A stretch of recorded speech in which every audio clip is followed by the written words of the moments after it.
I've got an absolutely extraordinary guest on my show today, just because it's very personal to me. I've started following her on Instagram and LinkedIn around 4 years ago, and today I'm having her on my podcast show. She inspired me to look positively at building my own business or try myself as an entrepreneur. She is into data business. She's got one of the strongest personal brands in the tech world. She's been an influencer. She's built her own business, and now she's a CMO of a data startup. And I want to talk about SaaS marketing. Meet Lillian. She's so cool, and I'm so happy to have her on my show. Hi, Lillian. Hey, Larisa. Thank you for having me. Thank you very much for making it for B2B marketing. It's my first virtual episode, but I couldn't wait until we physically meet because, I've been your big fan for like several years. I mean, it took me several years to get you onto a proper podcast episode recording because there's so much value I think we can discuss today. It's virtual, but I am still hoping we're going to make it physically in person. Yeah, I'll be at GuideTech's in October for their conference then. So then we can do something in person too. So have you been actually working with Dubai clients back in the days? I used to work for a training company there, and we ended that engagement probably just a few years after my daughter was born. It's pretty tough traveling back and forth all the time. So just for the sake of my audience to understand that Lillian is actually an American expat in Thailand, correct? Yep. Mm-hmm, yeah. So how many years have you been in Thailand? I have been in Thailand since 2013. So 9 years, I guess. 9 years. Does it feel at home? I can see. Yeah. This is home. It would be difficult if you tried to drag me away from here. How did you happen to be in Thailand anyway? So where that decision came from? And I know you've been in your own business for also 10 years. So I'd be very much interested to know your story. So how did you happen to be in Thailand? Well, I decided before I left America, I decided, I wanted to start my own business and travel the world. So that was December 2011. And then when I was in Bolivia then. When I got back to America, I got a job and I started building my business, Data Mania. And then about, 18 months later, I had enough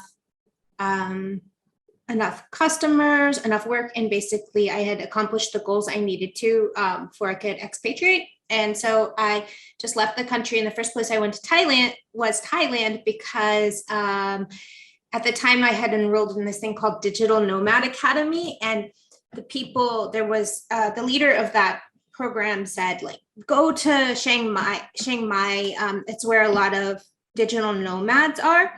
And so you'll have people to network with and stuff like that. So that's what I did. And then I'm no longer there. I'm in Koh Samui, which is an island in the south, but I ended up settling in Thailand. Nice.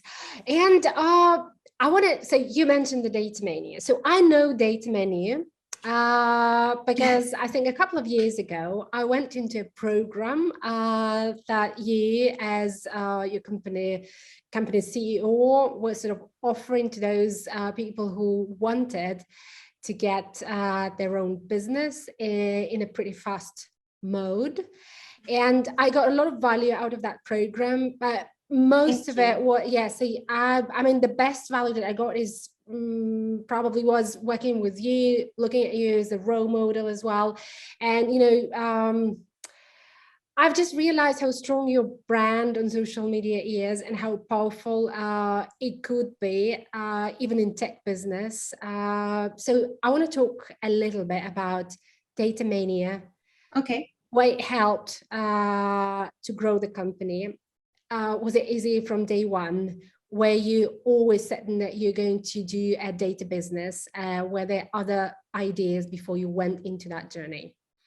It was not, I wasn't set on a data business by any means. So I just knew I wanted to start a business. And so I started first by writing a book about traveling. And then I realized how much marketing, I started like getting up to speed on self-published authors and the marketing requirements. And through that, I started on Twitter, and I would spend, it wasn't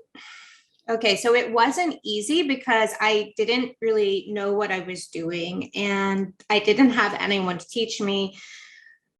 I was just learning from books and podcasts. And so you started with Twitter. Why Twitter, by the way? Well, that was back in 2000. I started my Twitter account in 2011. So, yeah. And I just did Twitter because I was listening to these self-published author podcasts, and they said, oh yeah, you have to go to Twitter and you have to do this many things per day. So I did. And then what I found was that I grew the account really, it was pretty easy, but then you find like tricks when you're on there a while of like growing faster. Definitely. But then I noticed that like one day I lost like 200 followers in a day because I didn't know about, so I was putting like travel stuff, data stuff. And then one day I posted my yoga outfit and like I lost like 200 followers. And then I realized that like these people really don't want to care about my yoga clothes. And so like then I created a data brand because I was still testing, and I had 2 businesses going, and like I had a website for both travel and data, and like the data, and I had a Twitter account for both. And then the data stuff just took off because I was working in a data role anyway. It took off really easily. And then the other one, the travel is just like way oversaturated, low barrier of entry. And then when I did the market research, I saw like big data is taking off. So then I knew, okay, my business is going to be a data business. So that's how I started Data Mania. And it wasn't easy because nothing's ever easy. If it's easy, it's not worth it. But looking back, what I did was like so basic and so simple. Like if I tried to do that now, I would be just bored to death. It's so easy. But the thing about it is back in 2012, you have to think about the hype cycle and about like the big data was taking off and there was like no supply and only all demand. So like it was so easy, honestly. So now it's harder. So I recommend like my customers that come in and they're trying to get their data startups off the ground is like, you really have to specialize. Like it'll be a lot easier if you can find that niche, because I mean, if you just want to be like, another, just like anyone else on the internet, and like I do data analysis for money, that's really going to be pretty tough to like get a good business for that. Interesting, but that's actually a thing that I took from your program, that finding your niche, your sort of hotspot where you can get into your really hot leads pretty soon. So how did it work for you? How did you find that one? I mean, you just mentioned, so you had travel business. Oh, at least you were testing the travel business. You were also probably a data science also you were doing a data role for a company, right? And you were testing the data business, and that was like back 10 years ago, I understand. And data at that time probably was not something that was buzzing, correct? So you had to be something you had. No, it was right at the beginning of when it was like 2 months or 3 months before Harvard came out with data scientist is the sexiest job of the 21st century. And the reason they even came out with that was because it was picking up so quickly. So it was like right at prime time. So it was pretty easy. Like I started, but in all honesty, like my clients that offer data services and stuff now, they see the same results. They still see parabolic results, like even 10 years later. So it's not too saturated, if you know how to go about like marketing yourself to the right audience and stuff like that. And how do you go right about marketing your right niche? I mean, your goals, etc. How do you do it right within data business? Let's put it this way. Well, it's not much different than any other type of business. So you just need to go in, do the market research. So get into Google Trends, Google Ads data, Facebook Ads data, looking at community forums, looking at like Reddit and Quora, and looking at what people are talking about in Facebook groups, and really just collecting some numbers around like what are the problems people are facing out there that you can solve, and then thinking about what would I actually like to be working in, how would I like to be helping people over this next long period of time, and then once you decide you find a good area where there's a market, people need what you have to offer, then you have to look at like supply and demand and see like what's the barrier of, you have to start evaluating your selections. So I think you would have gone through this in that program, Clients and Caviar, but I use a matrix evaluation just to like, I think I look at about 11 different criteria and then evaluate the best like niches and offer ideas based on 11 different criteria in order to really make sure you're picking the optimal offer and market. But do you find that why do you, I mean, out of your experience working with many clients, why do you think people are failing in this particular stage of doing the proper research? I know it's not easy, by the way. I mean, 9 different criteria. I mean, to me, it sounds like you have to be a data person to evaluate research from 9 different criteria. And I know it's very important. So is this where people and businesses fail, and how to, let's say, to get that skill, how to get that proper research done in a more efficient way, maybe like a piece of advice for those who want to do that? Okay. I think that where a lot of new entrepreneurs, including data people, fail is they and I did this as well. I've made this mistake on a smaller scale. Like they think, okay, I have this thing that I've learned, and this is going to be, I could create this really cool thing. So they get focused more on like, okay, if they create a course, the course is just like, teaching someone how to do something that like, it's not transformation based, right? Now we're talking about SaaS products. So what people who build SaaS products generally, mistakes they tend to make is they think about a cool theoretical thing they could do with a piece of technology, and then they build it, and then afterwards they realize that it's not actually needed or something. Or another big mistake with SaaS founders is like building a product that is needed, but not having an avatar, not having your customer, not building it specifically for your exact client avatar. So then it's kind of like mismatched or something. So then you have to like, if you want to actually take it to market, you need to match up your product against the customer requirements and really tailor it. So it's a lot of SaaS products have problems because people build the product and then they think like, if I build it, they will come, put it on like Product Hunt or whatever. And like, they don't actually have an audience. They don't have a market to sell to. So I came from the other end where I actually had the market and I didn't have something to sell, which is basically what influencers who want to become entrepreneurs, that's a position they're in. And you really have to do both product development and community building at the same time with the same amount of effort, really. if you want your product to be, you know, successful. Otherwise it's just, you can still be successful, but it's going to be hard. You're going to have to, yeah. Cause if you build something, but you don't build it for a specific customer, then it's harder. It's totally. So I want to ask you something. So you're talking about super valuable things now for probably, I mean, that's the whole secret, is to find your client, to find your niche, and to bring and to close that gap. You mentioned the word that I've learned actually from your program, which is a transformation. So you need to bring a transformation with your solution. So you need to be absolutely clear about what kind of transformation you're bringing out there with your business, and that's actually a core for kicking it off in a successful way. How did you come to that? So was it like something that you learned?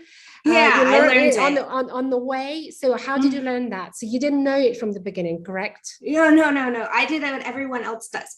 That's why I got into business coaching and focused on business coaching for a while, because I did what everyone else does. I made all the rookie mistakes until I found out that you can actually pay business mentors. In this day and age, business mentors are a lot of times marketing mentors at the same time, because marketing is such a huge part of business.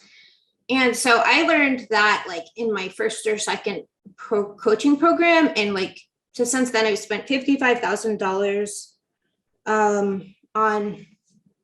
on coaching and training for growing businesses and marketing and stuff like that. Plus I've spent like 10 years now doing trial and error and also implementing the advice I got in these various programs. And so I learned that that's like one of the very basic things, but I didn't know before. Of course not. I just thought like everyone, that's why I can relate to new people that make these mistakes, because I did that. So let's talk about business coaching a little bit, because I think this is, I haven't heard people talking about business coaching a lot. And I've only heard it from a few women entrepreneurs, by the way, who are very, very successful in their business. Those women are actually articulating the importance of having a business coach. And so let's just dig a little bit deeper into that. So when did you decide to have a business coach, and how did the business coach help you? And was it helpful? Yeah, if it was. Yeah, it was. So I think I took my first course in 2017, and then I signed up for my first program, like a $3,000 program, at like maybe very end of 2017 or 2018 or something like that. And what I found out very quickly thereafter was that I had waste. So I'm an engineer, like licensed professional engineer, also no data science, no programming and all that. So I thought I was smart, and I thought I'll just figure this out on my own, because there's a pretty common belief among like engineers and scientists that like, business people aren't smart like us. We're more all of these things. And so I had that stereotype going, and I'll figure it out myself. So I spent like 4 years. So I say 4 years. Was it 4 years? Yes, it was more than that, actually. 2012, 13. Yeah, at least 4 years, just rambling in the dark, thinking I'm great, not knowing that you could actually hire a coach. And then immediately, I think within 6 months of signing up for my first real program, I had to doubled my revenue. So then it came out to basically $800,000 in lost money I could have made, but I did not make, because I thought I was smart and was going to figure it out on my own. So instead, I was going to reinvent the wheel and make every failure it's like the idea of hitting yourself against a brick wall and then being like, oh, that hurt. And at every single juncture, so I really, it's a little bit of a pet peeve of mine when I see people doing it now, when there's there weren't a lot of options available online, way back for getting advice. And as soon as I discovered coaching and mentoring online, I signed up. But just being bullheaded and being I'm going to figure this out on my own and just wasting all that time and essentially money is tragic, because especially if you have, everyone has their talents and gifts to bring to the world. And if those are locked up behind just basically not knowing what you're doing, so you can't actually scale your impact because you're just messing with this and that and it's not working, that's like a waste of like good that could happen in the world. Are you doing business coaching yourself now? See, are you coaching, people who would like to do business? No, I just have my course Data Creatives & Co. And then we had a one support call per month.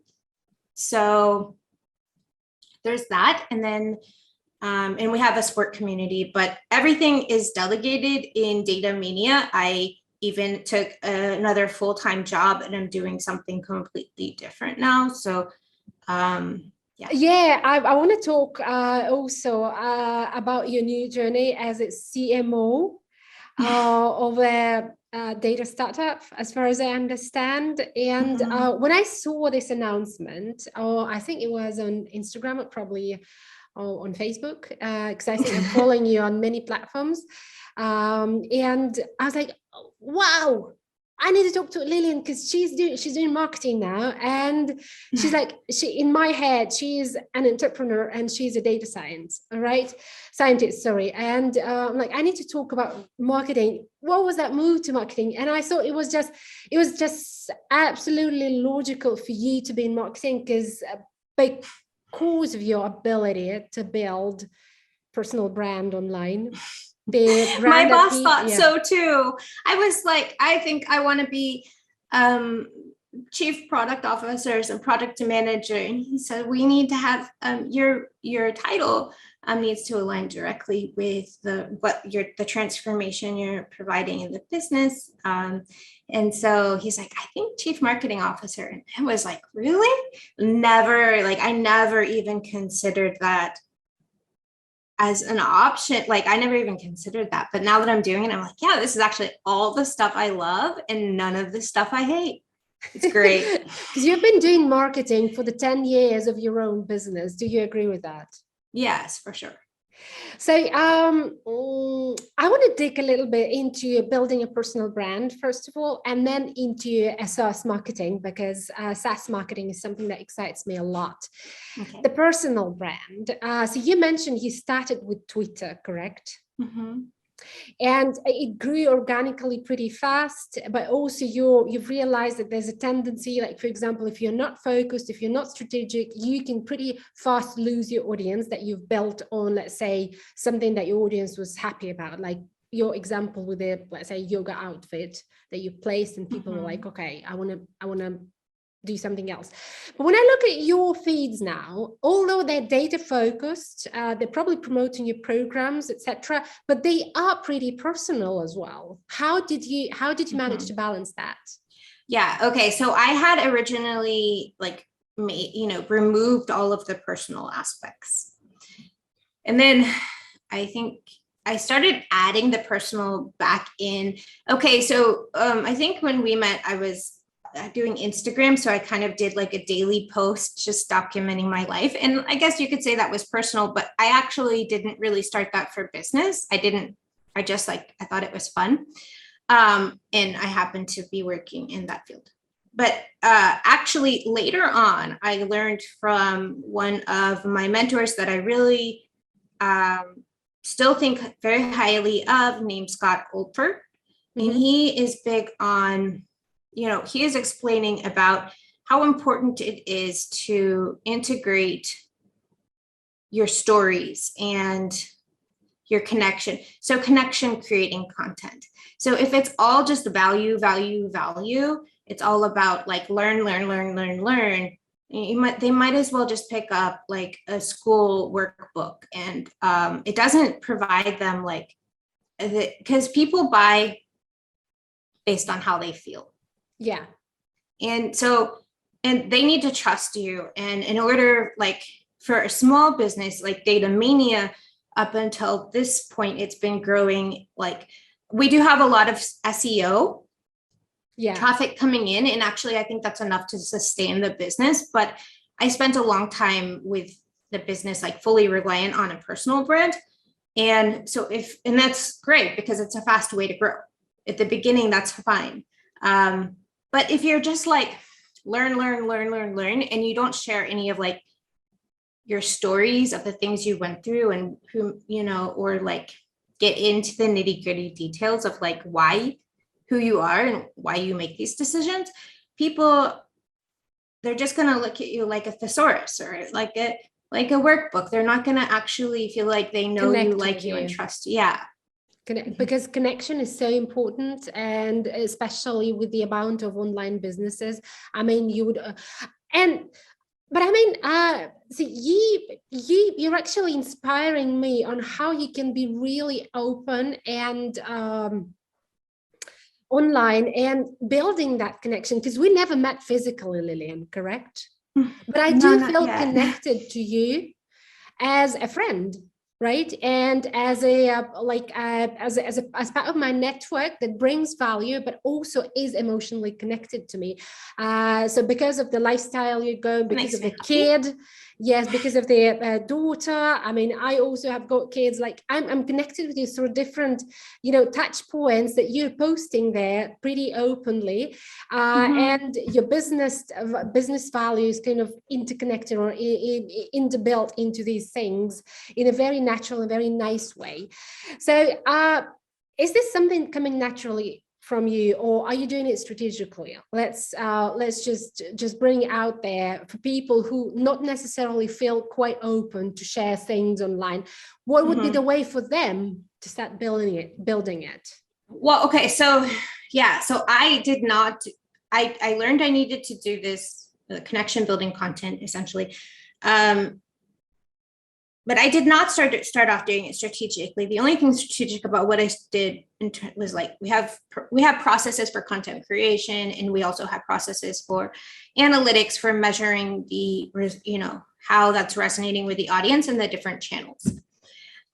So we had both of those in place, but that was the only strategy I had. So what you're really talking about is we're looking at like middle of the funnel content, right? So top of the funnel is value add. Everyone, the search, everyone's coming to the top of the funnel and to get like something for themselves. But then they get in the funnel, they need to like know that you're not like some, at the very least, they need to know you're not like some scam artist, that you're a real person, that you believe in what you're doing, and that they can trust you, right? So that's middle of the funnel. And then once they like see like the credibility builders and all the different types of content that go in the middle of the funnel, then you can at the bottom of the funnel, you can start like heating things up, giving them like content that is like for hot leads, right? Yeah. I did do a lot of like sharing my personal stories in different platforms. And so that sort of thing works well in Instagram. And it works well. It doesn't work well on LinkedIn. It can work well in YouTube as well. And it's great for email, people that are already on your list and opening, they will read it. And it's perfect for email and stuff. But like, but and personally, it's just like what I found, like, and maybe other people, because their story resonates better. Like I'm very far away from any sort of implementation role now, that like I very, very much have a hard time relating to data implementation people, which is actually a big problem. But so if I could like get into like how many years I struggled with like this method in R, and then how like I failed at that, then people might be like, yes, I get it, because they had that, right? But my stories, like, I don't know if it's my story or if it's just my interest, but LinkedIn just didn't care. Absolutely. So the best strategy is to be passionate about what you're doing, right? And I think that's the best strategy that will prompt you to do the right thing. And I think you just believed in everything you did, and that's why you did it very with an open heart and very sincerely. I mean, that's how it feels to me. But you also have to, yes, of course, but you also have to look at the numbers, right? Oh, yeah. So I don't like to share personal stuff on LinkedIn anymore because it doesn't do anything and no one sees it, right? So especially with the algorithms, understand that I started social media marketing in 2000, at end of 2011. They didn't have algorithms until 2016. So like it used to be, imagine a world where everyone that was on your social feeds was like on an email list. They would get a notification of everyone. Yeah. So you have to like think about what's going to perform well on this platform. So it's all channel by channel, and your placement for the different types of content. Like, so you have 13 different types of content and different stages of the funnel, and your placement for those types of content needs to depend on very heavily on what people want to see there and how it resonates with them. So yeah, I mean, this is omni-channel marketing and omni-channel analytics. Yeah, and I think that's where you're very, very strong. And I think we're just kind of logically coming up to the topic of SaaS marketing. So you just mentioned that probably like many years ago, like 10 years ago, 8 years ago, when you started your social media marketing and you built a personal brand, there was one story in terms of, you know, analytics and how the channels and how the platforms work. They obviously evolved over the last 8 to 10 years. I mean, to say just obviously is probably to say nothing. So it's just, we've got, first of all, the number of channels has increased. Second of all, I mean, the growth is no longer organic, so you need to be strategic. It's probably the role of marketing has increased dramatically. So the role of analytics, the role of understanding data has increased dramatically because of that. And now we can see a data scientist doing marketing for a data startup, which is, I think that's the new era. And that's one of the skills that marketers need to somehow try and master, even not being technical people, but I mean, try and get some obviously education in coding or whatever to understand how data works. Can I back you up a little bit on that one? Yes, absolutely. Okay, so I have been called a data scientist by Wiley and by a lot of different clients. I've got some new clients. I mean, I get called a data scientist. I'm a data science instructor, so I do teach programming for how to do data science.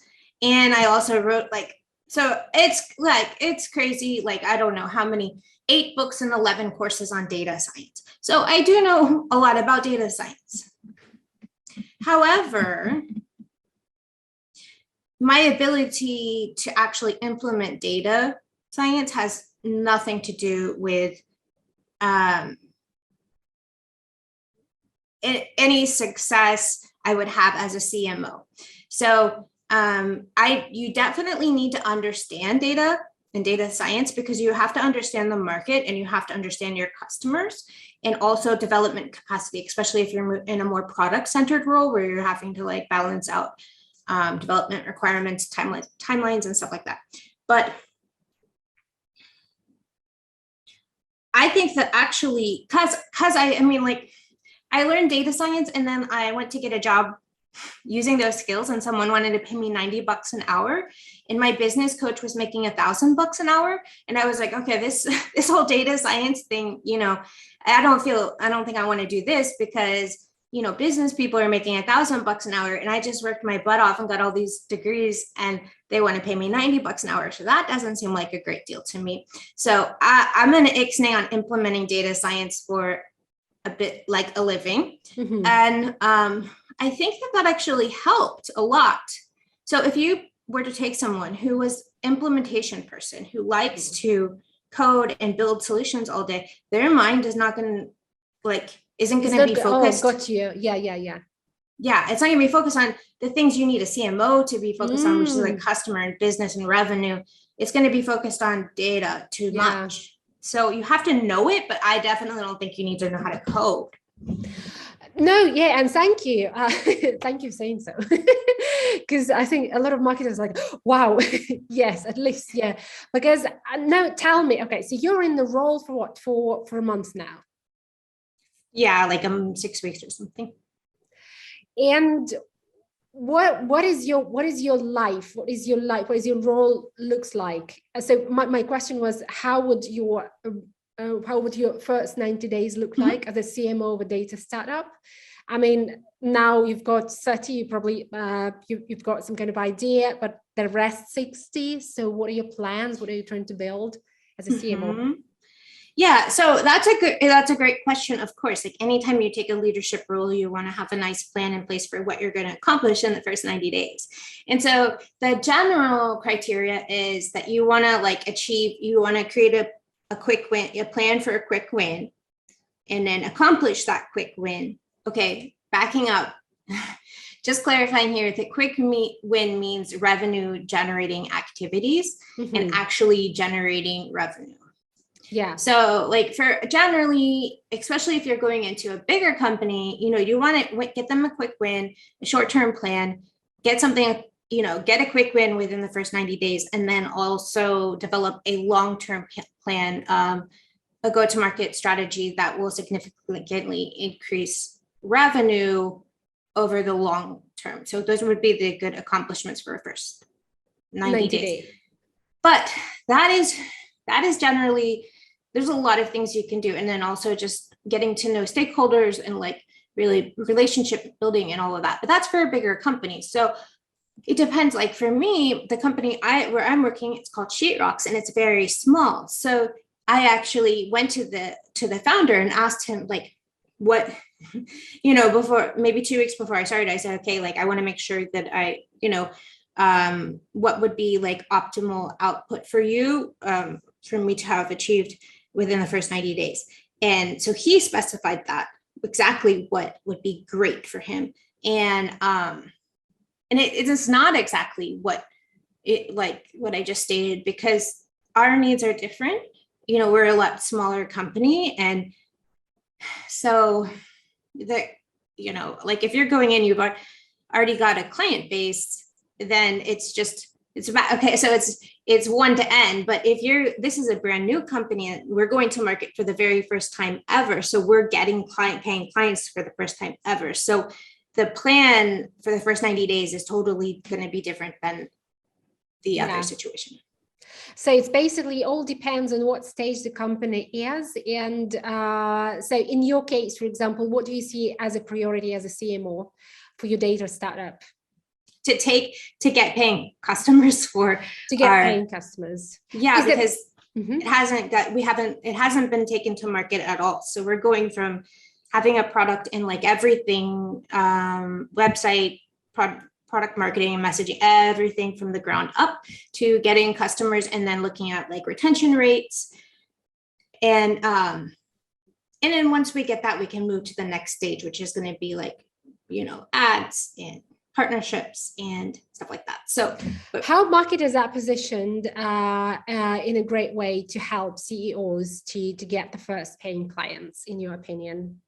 So what is what is different that marketers, let's say, and marketing leaders have versus, let's say, salespeople, let's say? How are they positioned to help a CEO to get the first paying clients, so that they don't have a clash with sales? So it's a partnership more than anything else. I mean, I see sales as marketing activity. So I've never been a person that does any sort of like direct marketing in terms of like cold outreach. And like, I know a lot of people run ads or they send out cold emails, or they run ads to book calls. And that might be for B2B. That's like more of a traditional kind of B2B space. Yeah, but it doesn't really work that well, because like it's cold. No one, I mean, they might book the call with you, but they don't know you. And especially with B2B, it's a huge investment. So they need time so like for B2B, like there needs to be some relationship building that's going on. Like the relationship based marketing is going to be better for B2B, especially for SaaS. But you're asking, how would a marketer, so sales activity. So marketing is responsible for revenue generation. So it's everything. It's like it's like from brand messaging, branding, customer experience, sales funnels, customer retention processes, and then looking at product engagement metrics and seeing like how and what people are engaging with, creating feedback loops so that product can like keep optimizing on the things that are most useful, customer touch points. And if you're doing, you know, a big sale where it's, I don't know, $10,000 or more, then a lot of people bring in sales calls, especially B2B companies. And then, you know, that you got to look at like, is your talk track good? Like, is it appropriate for what you're trying to sell? And does the person actually, you know, is the person on the sales call able to make that sale, able to like just, you know, like answer all the questions in a way that captures the trust of the person. But like the thing with sales is that like people get, if you're getting on a, I learned this from Scott Olford as well, and it's really very true. I feel like if you're getting on a sales call, then it's too early. The person is not hot, the lead is not hot enough. Because if they have to get on a sales call with you and you have to convince them that they need your thing, then they obviously don't know that. And you shouldn't waste your time getting on a sales call with them. You should improve your marketing.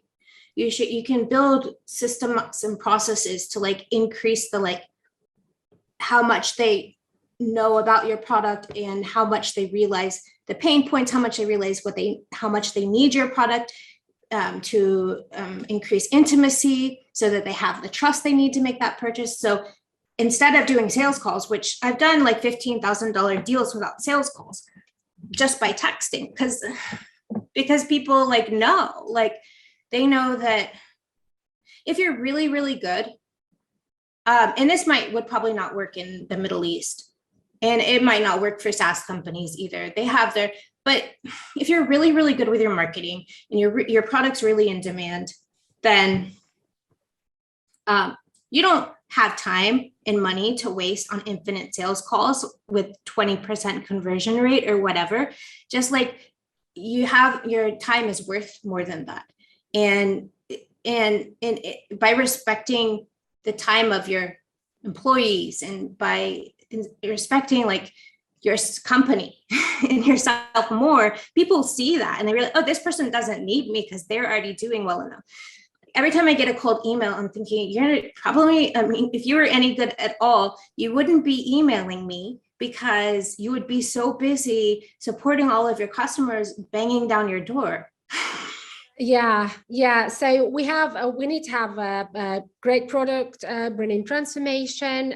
We need to find a niche. We need to do a great marketing before we jump on a sales call and do that sales. I'm just repeating because we're logically actually going through the entire journey of a successful business, I think, and I just really enjoy the conversation because it's very straightforward and very down to earth, and very, very much focused on how to get it right. And so that's why I like it. So I have another one to probably ask here.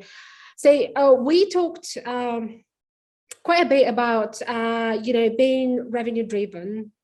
I mean, if you're in a small business, if you're in a small company, you've got different priorities to get the first paying customers, etc. You obviously need to be data and revenue driven. And not only in a small business, but if you take even a small or bigger business, for a marketer in a revenue driven and revenue saturated world, let's say, how to balance in terms of your mindset to still stay sort of creative, to keep that to keep that creative mindset that allows you to be different from anybody else, because being creative means being brave, being totally different than whatever the numbers are telling you. I mean, just I hope you understand what I'm trying to ask you about here. Yeah, I understand, but I don't agree that they are different. So granted, you have you have to have identified a substantial market. You have to have identified that that market is not oversaturated. You have to have a great offer, and you have to make sure that your offer has a very clear, unique value proposition. Granted, if you've done all of these things, right, then the balancing of the creativity versus the commercial mindset,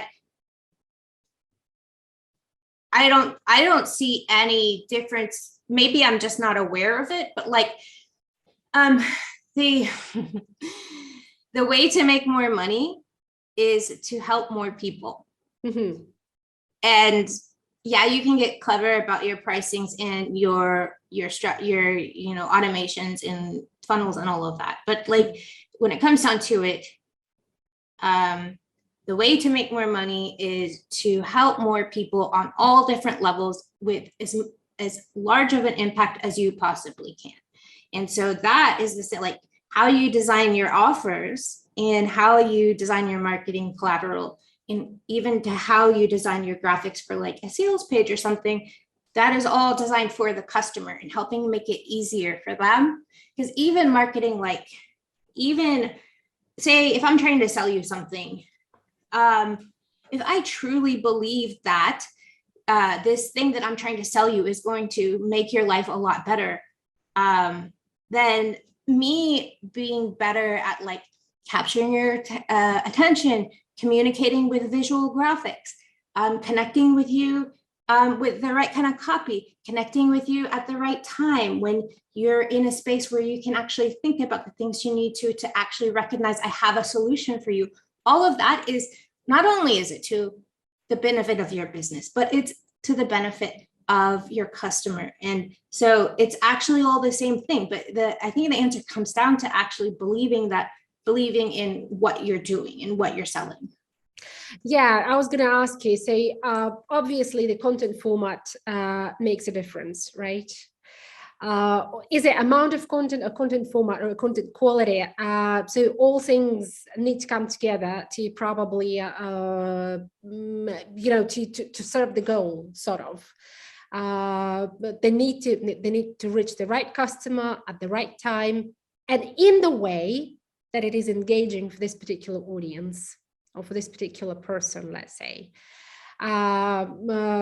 I mean, I'm just trying to repeat probably in a different words that what you've just mentioned. Yes, I agree with you that taking into account the data and creating something that resonates with this particular audience is where the creative mindset and the data-driven and the revenue-driven mindset come together to bring the value. Yeah, I mean, it would be interesting to me to hear about where they would diverge, because I mean, if someone's only thinking about how they can make more money and they're not thinking about creativity and ways they can help customers, I feel like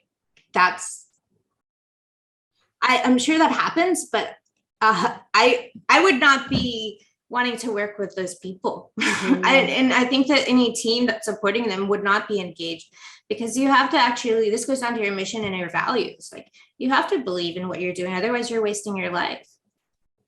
Yeah, I agree with you. No, that's interesting. So we spoke about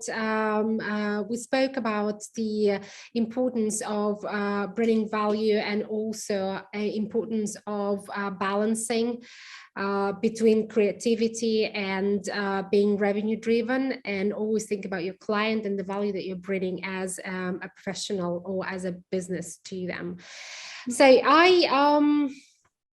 I'm just trying. So I had so many questions to you, but I think our conversation flowed so logically from one topic to another. And it's probably, it also proves me that, I mean, whatever you're doing, Lillian, is actually your life.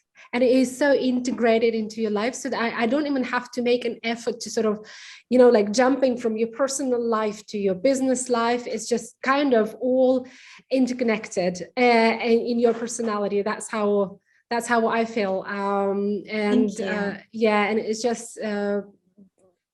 just trying to see if I missed any of the. Oh yes, that's the one. That's one I and I know where a place they're not connected. Sorry, Go ahead anyway. I do know a place that they're not connected. please go ahead. Let's I talk am about a shy person, and I did like online my face personal brand for years and years and years, and 10 years. I am so over it. So like that is also a part that's like makes me really happy about being a CMO is it's not me anymore. Oh, It's a founder, it's someone else, it's a product that's going to change lives. It's not me, selling basically me. And so like, there's a whole part, of my life. Like I don't have much personal. I know you think I do, but like my life is pretty like private and I love it. I'm like, if I could just disappear off the face of the internet, where I came from basically 10 years ago, I wouldn't mind that one bit just because privacy is so nice, it is, yeah. And I was just going to, that's a very interesting thing that you're pointing out now, because in a lot of cases, we are actually getting out of our comfort zones when we put our personal brand out there. And it's a lot of work and it's a lot of efforts to constantly showing up for people as it's a your life personality. energy. It's like flowing out of you. It comes like, yeah, it's very hard. I mean, some people might enjoy that, and I did for a while, but I am not. No.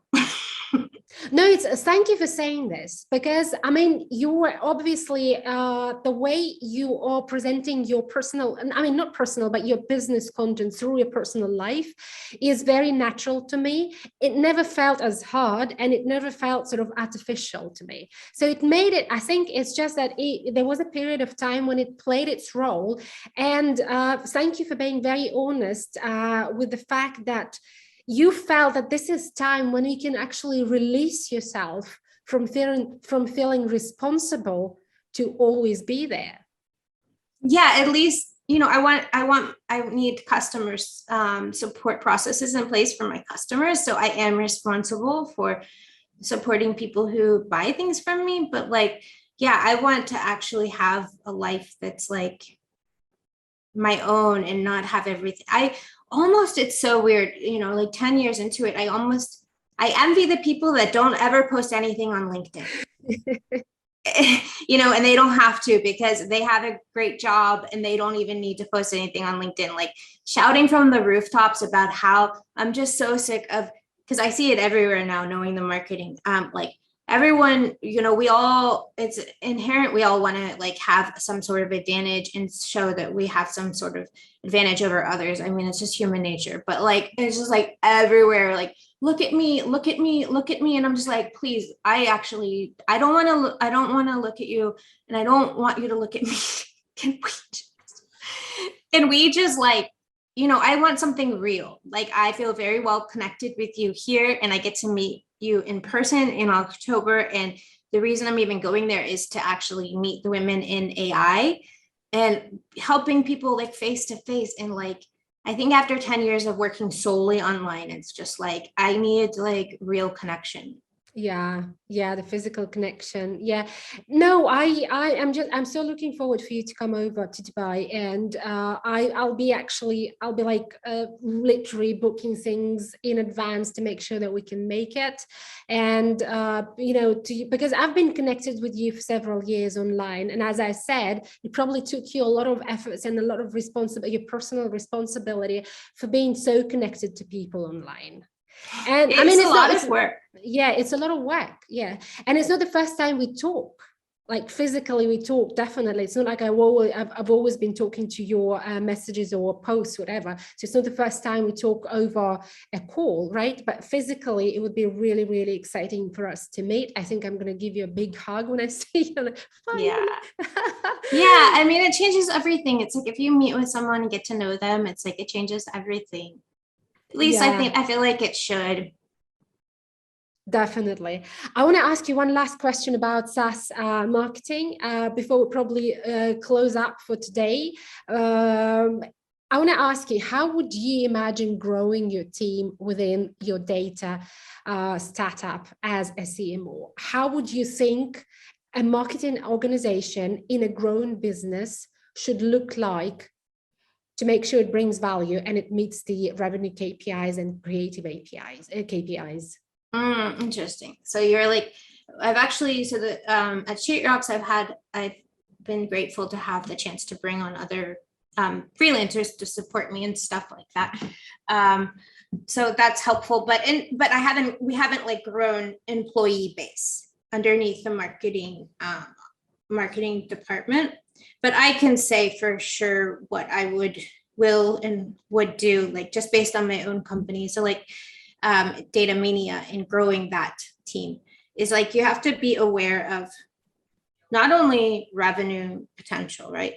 You have your revenue potential, then you have your product delivery costs. You also have the delivery costs associated with your marketing. Then you have to look at how much revenue you're going to generate on the short term for this thing. And then what is the evergreen potential? What kind of systems and processes can you create to like make sure that this thing is earning for you like long term, and balance it all out, like cost versus revenue generation, so you can get like profitability. And then like, is it all sustainable, like long term versus short term? And then once you know exactly like what you want to take to market and how you want to market your products or services, like for me personally, because I hired lots and lots of people in Data Mania, so like I have people in mind, so many different people I've worked with over the years, so I know like who can do the very best thing, and also the prices and the time it takes them. So I already know, like I've already like done it, so I would be looking at like just finding people for certain domain areas within the marketing operations that they can actually cover the requirements, but also start growing in their management capacity so that we can scale the operations under them as well. So I would hire someone that has that management ability, and that also has that, I know, like if I quiz them and I ask them like, what would they do in this situation? I can understand like their expertise and how long would it take. And if they say how long it takes, say it's going to take them 4 weeks to do something I know I can get a girl in the Philippines to do for $250 overnight, then I'm gonna say like, that's probably not going to be the best person to hire as an employee. You see what I'm saying? So it's like, I got this big database. Yeah, so you definitely have got, and so you've been working with a lot of people who are doing their own businesses, and you have an understanding the pace people work in, and what it takes to like really be successful in a startup like you're working for. In terms of the roles, will it be a content person, a social media person, a CEO person? So I'm more trying to understand building the organization from functionality perspective for a SaaS business that will help you as a CMO to be successful. And what is it? What would you outsource and what would you take as part of your organization? Well, heck, like if you can find people that are already freelancing and doing a great job and bring them in, I actually think that's a really good idea. But yeah, you need a content manager.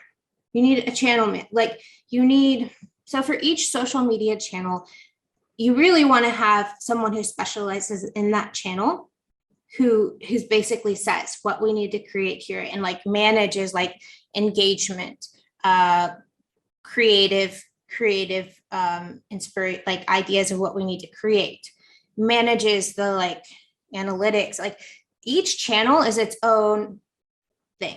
So if you're doing it right as a SaaS, just have less channels and just have one person on there that's just like the master of that channel. And then you could do like, what I like to do is content repurposing. So we have someone create the video, and then other people can just repurpose and produce the final result. And then you need to have a content manager who manages when things go out, how they get scheduled, and so it just depends. So I have things broken up and distributed because I have freelancers. In my company Data Mania, I don't have full-time employees. So if you're hiring a full-time employee, then you're going to want to think, how many hats can they wear? How many of these bases can they cover? Resourcefulness. Yes. Mm-hmm. Yeah. And then and so that's just part of it. And so then you need a conversion copywriter. And then you need, there's just all the aspects. I mean, if you're a CMO or chief revenue officer, it's like, if you're truly doing that role as it's intended to be, then you should have different managers reporting to you, and they have a team underneath them. So for all the different marketing operations, and honestly, like, you have to think about marketing. So I saw a graph the other day it said 40% of most companies, like corporate companies, 40% of their spending is spending on growth. Well, that's marketing. So, and how much was spent on development? It was like 10% or something like that. So you have to think like, okay, if you're spending this much money on the people, the consultants who are delivering, or the developers who are developing the app, you should multiply that times 4, especially if you're a mature organization. Yeah. And that is your marketing budget. And like, that's a lot of people. So it's not something that should be taken lightly is all. Okay, yeah, that's clear. So I think so we've gone through the entire journey today. A lot of interesting tips from Lillian, who's been in her own business for 10 years and now working as a CMO of a data startup, helping to grow the business, helping to improve the product, helping to grow the organization from a marketing perspective that is going to help this business grow. It's been really valuable for me. I'm sure it's going to be valuable for my audience, and I'm looking forward to meet you in October, Lillian. Thank you, Larisa. I am very much looking forward to getting some quality time with you in Dubai. But absolutely, yeah, and physical connections. And I'm hearing that from Lillian, who's been working online for like the past decade. And I think to me, it just sounds so exciting that people are saying that physical connections are still very, very important. I think it's super important. It is, but I mean, so it is, but I think there's a time and a place, right? Strategically. So like face-to-face training services were not my thing, because if these people don't need to, like, but like getting to like becoming friends and networking and helping others that you have an alignment and passions, that is priceless.